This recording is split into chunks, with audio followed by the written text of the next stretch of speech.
Academy, where we have over 1,000 videos to help you learn. Just a real quick heads up before we start the show, I will be at CC's Beauty for their customer appreciation event, and that is, I believe, on June 9th at 10:30 a.m. And we're going to be there all day. So that's going to be in Tampa. So I'm going to be posting more about that. You guys can check my story on my Instagram for the exact date and time in case I got it wrong. Secondly, Premiere Orlando is coming up next week and I will be doing 2 classes, one the day before on Saturday that usually fills up pretty good. These will be hands-on and it will be a lot of fun, and there might be some giveaways involved. And the second class will be on Sunday. So Sunday at Orlando Premiere.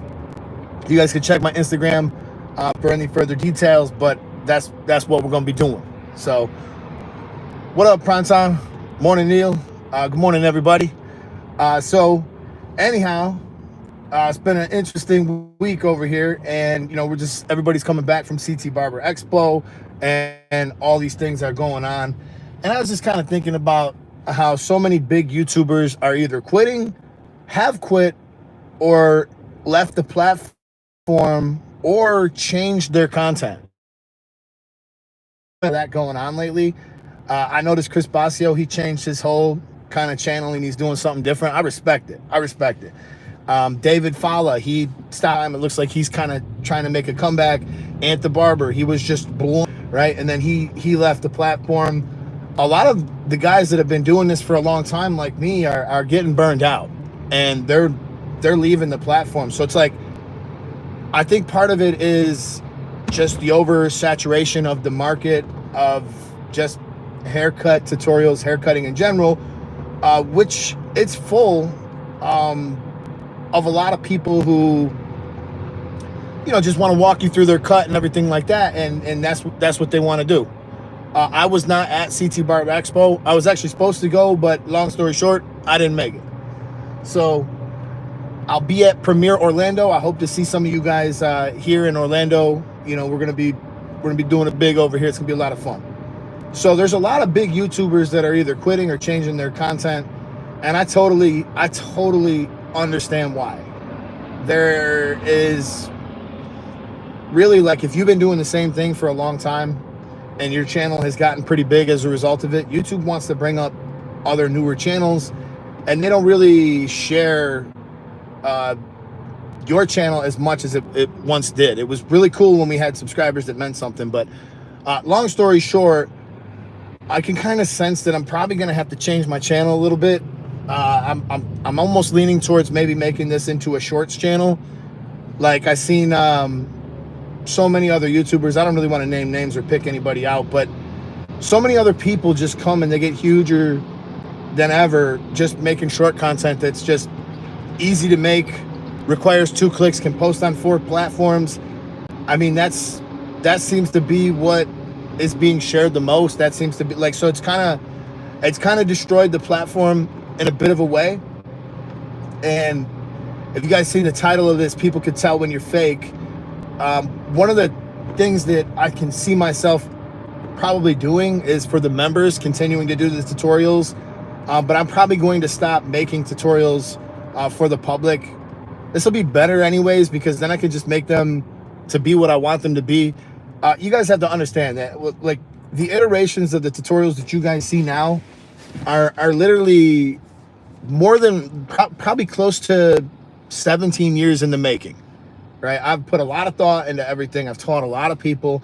I've done a lot of classes all around the country, and I can't help but try to over explain myself. Like, I want to help you learn so deeply that I just feel like the spoon feeding bullshit that other people do, it just doesn't appeal to me. Like, I hate to make you think that you learned something when I know that you didn't.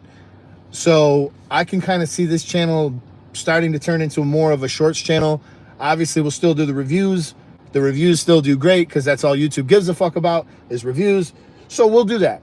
But I would really kind of like to change my content structure a little bit as well. Like I said, all the people who've been doing this for a long time, I can't even name all of them. There has been so many Like even the Rich Barber and all these people that were doing it like back when I first started, almost everybody is either fell off, stopped posting, or changed something. And you know, I just can't keep going on in the exact same way. You know what I mean? So anyhow, that might be the direction, that might not be. But one of the directions that I wanted to talk to you guys about was client acquisition. You know, like when you are newer, when you first get out of school, when you first go into the shop, there's a lot of things that you're going to be bombarded with right away, right off the bat. Am I good enough? These other barbers are busier than me. Clients don't seem to want me. Am I going to make it? I didn't make no money today. Like all of these things are normal things for you to experience. And I actually think that this channel has helped a lot of people get through barber school. And a lot of people are probably in that second phase of the industry. Like now, okay, I made it through. Okay, I know how to cut hair. Okay, I'm sitting here. Now what? And whenever you walk into a business, especially like a smaller business, you can't help but judge everything that's going on, right? Let's say I stop at this little mom and pop's restaurant and nobody says hi to me. And then finally this waiter walks over like he's doing me a favor. All right, what do you want? Sits me down. That whole first impression of that business is already off to a bad start. It really is. It's off to a bad start. So I'm thinking like when you just practice the bare minimum of customer service, there's so many things you can do to retain your clients. Like sometimes it surprises me that I get new clients because I've been doing the same people forever. For over 10 years, my book has not changed that much. Maybe one here and there, but I have noticed that whenever I get a chance to cut somebody's hair, they almost always want to come back to me.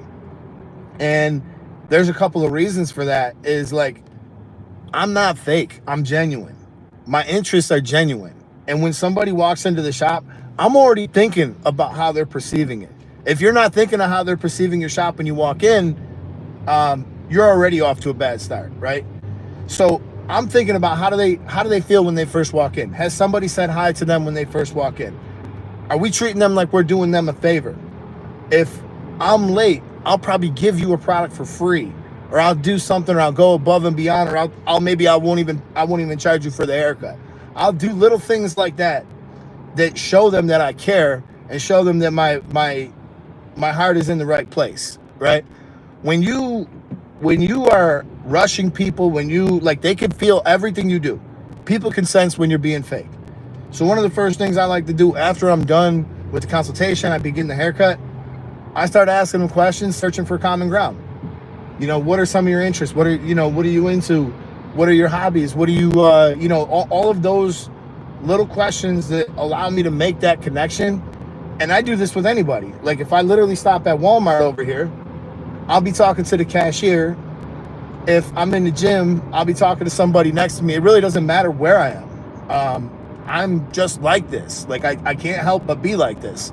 I was made this way. But if you're not made this way, if you don't have the gift of gab, then you might need to kind of just think about how it's looking from the client's perspective. When I walk into this business, I would like to be greeted. I would like to be at least treated like I matter. If you need extra time with the person, if you're running late, all that stuff, you know how far it can go. If you just look at that client who's waiting, who's supposed to be in here, let's say it's 8 o'clock and you're at 8:05 by the time you get them seated, but you don't say nothing. You don't even want to make eye contact. Well, that's dumb, right? Because clients can sense all that. So the moment somebody comes in and I'm fucking up, I want to go ahead and diffuse that immediately. I'm gonna say, hey Joe, listen man, I'm so sorry, I'm running 5 minutes behind. And another thing too, let's say your client comes in late, but you take them anyways. And that causes you to be late for your follow-up client. You don't look at that client and say, yeah, this guy was late and that's why I'm behind. No, you take the blame on yourself. That's the way you do it. You say, you know what, man, I'm sorry, I'm running a couple minutes behind. Now the client in the chair knows you just covered for him. He knows you just covered. He knows it, right? I guarantee you there are waitresses and waiters out here who, if they took 4 months to learn how to cut hair, they would clean your fucking clock with customer service skills. they would have an empire in a heartbeat. There's bartenders who are out here who have excellent customer service skills that could eat your lunch. There's people out here who have these skills that would really translate well to barbering. And there's a lot of barbers, and I'm one of them, guys. There's a lot of barbers who took a lot of this for granted. There was a time where I didn't care. I've been cutting hair. You guys got to realize, I was 16 years old when I started cutting hair. That's when I went to hair school. I went to hair school at 16 years old. You don't hear this story much, but I kind of took it for granted because I didn't know anything else. I really never did anything else much for money. So at the end of the day, I began to take it for granted. I didn't realize that I had a business in front of me at the time that could make me $100,000. I didn't think about it like that. I just kind of took it for granted. I went through the motions. I made the money. I got home. I spent the money on dumb shit. I didn't save nothing. So like, long story short, I know there's a lot of people who are in that boat because I was once in that boat. But once I went through a little something and I worked at this factory for a little while, I came back with a whole new attitude and a whole new appreciation, a whole new understanding that something that I was doing was actually special and set me apart from other people. And that was barbering. When I went the extra mile for somebody in barbering, I was rewarded. When I went the extra mile in the factory, it didn't fucking make any difference at all. No difference to my life whatsoever. So nobody, a lot of these people who do other things for a living, they don't really realize it, but a lot of your skills are going to translate right into barbering, and you're going to be good at this. But for those of you guys